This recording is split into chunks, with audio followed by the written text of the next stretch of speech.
Assalamu alaikum. This is Bushra Online. I hope you people are doing well and your spirits are as high as your churn rates are low. So today we are here together in order to discuss about descriptive writing. But before moving forward with the topic, I would like to tell you about writing. What is writing? So basically, what is writing?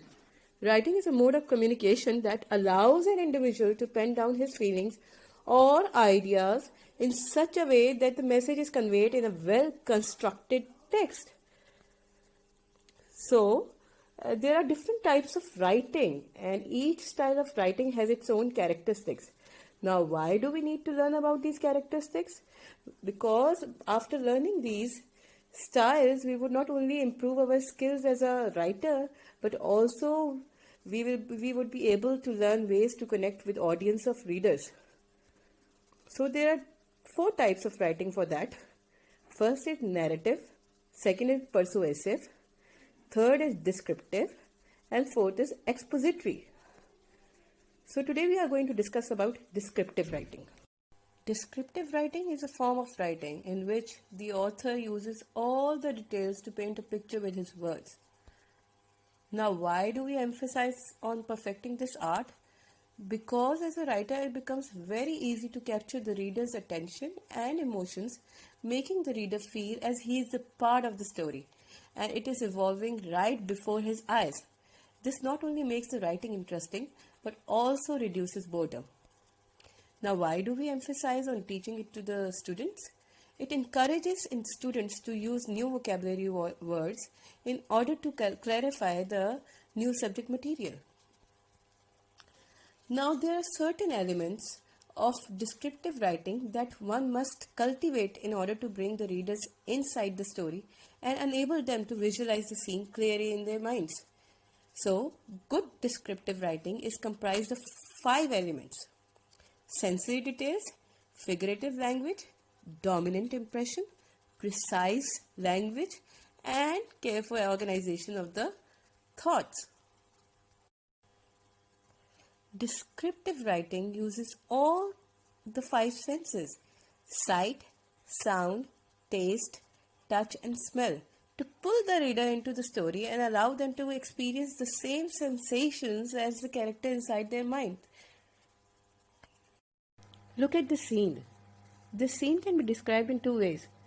Either we can simply say that the kids are playing in the park, or we can add sensory details to our description in order to grasp the attention of the reader and to make him visualize the whole image. Now, how are we going to do that? For visual details, we can talk about the sky, the color of the kite. We can even mention about grass blades. Are they thick or thin? If they are bright green or turning brown. So there are so many details that we can add to our description. To activate the sense of touch and smell, we can mention the texture of the things like flowers and plants and talk about the smell or fragrance of flowers. Even the kids smell like they can be stinky or perfumed. To add auditory details, we can talk about or we can mention children giggling, and even the whistling of the kite can add the minutest, can add to the beauty of our written material. Here I am going to quote one more example and give you tips on writing a descriptive essay about favorite food. Like, the goal is to create a vivid picture of your favorite food in the reader's imagination. So what are we going to do? We are going to carefully use descriptive words, which are adjectives, to bring out that clear picture of what you want to describe, in this case, your favorite food.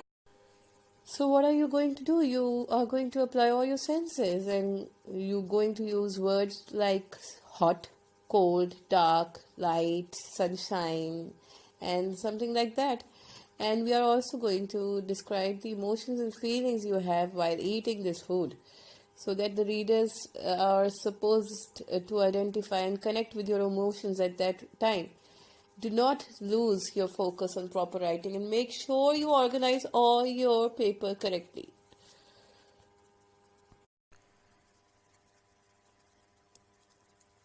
There are many ways to use figurative language, and it is a talent that should be practiced until perfected. Metaphor are used when you wish to connect or compare things equally, where similes are used to compare two objects while keeping them separate. Other forms of figurative language include hyperbole, which exaggerates an object to add effect, puns, which add a humorous tone to the word's different meanings, and personification, which takes an abstract object and relates it to a person. So, this shows that figurative language is an important part of descriptive writing and something that can always be expanded and improved upon with practice.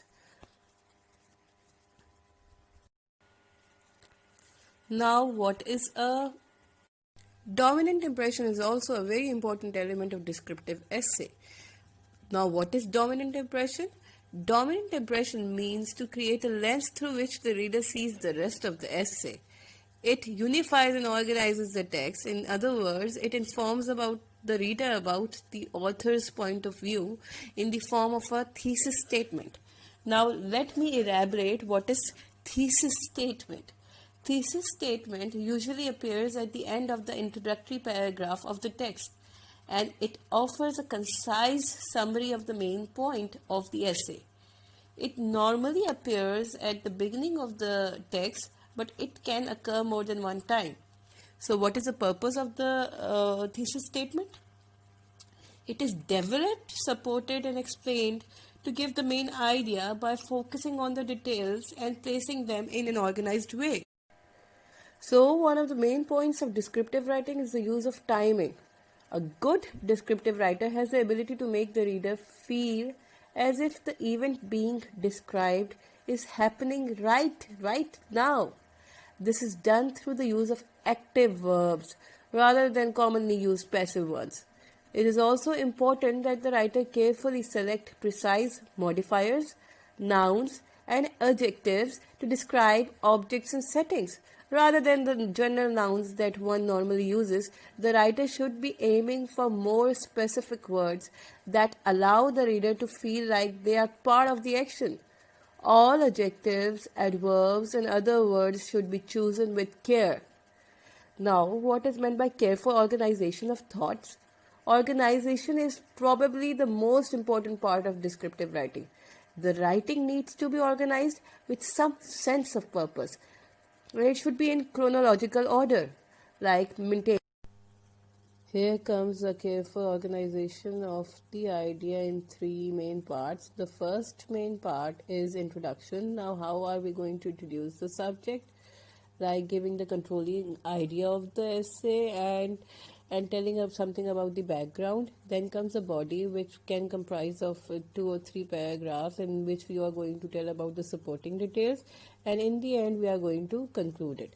Like the end of the writing should be a somewhat summary of the whole text. I've tried my level best to describe every feature of descriptive writing, and I hope you people would be able to write down your own descriptive essay regarding anything. And right now, the topic that came in my mind is a tree. Like we can talk about how can we describe a tree? A tree, there can be many adjectives and metaphors, similes, or regarding we can use it for a tree. For example, we can tell the tree is wider and maybe 3 times taller than us. It has the trunk is coarse, like the lines of wrinkles on an old man's face. The surface is very uneven. We can talk about the bark, the flaky nature of the exterior, and then the crackling sound produced when we walk on the leaves of that particular tree. The skin of the tree is similar to ours, like there here comes personification, and we can talk about the fruit it bears. It is sweet as honey, it is sweet as sugar. So we can describe by using different figurative elements. Here we're going to have a comparison between a passage without sensory details and the revised version of the same paragraph with the additions of sensory details. So the paragraph without sensory detail is, I went to the store and bought some flowers. Then I headed to the meat department. Later I realized I forgot to buy bread. a very simple paragraph with very simple nouns in it. Now, what are we going to do? We are going to add some sensory details using adjectives and other figurative elements. So, what are we going to do? See it. Upon entering the grocery store, I headed directly for the flower department, where I spotted yellow tulips.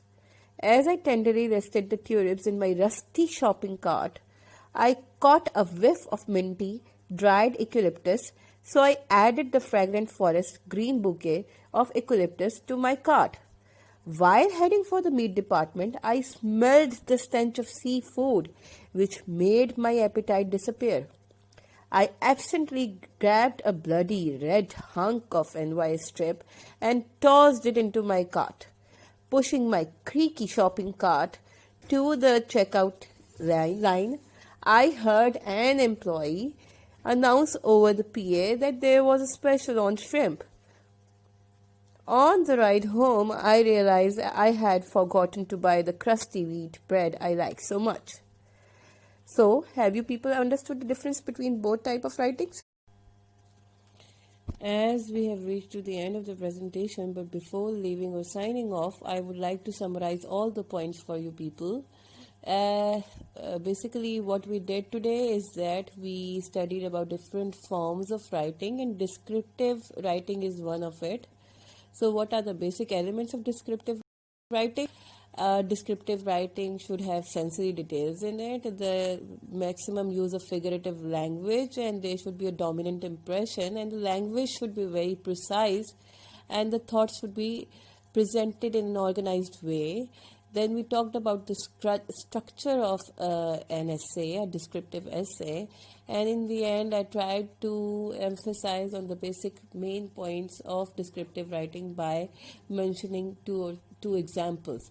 So I hope you people have understood about descriptive writing, and we will meet soon, inshallah.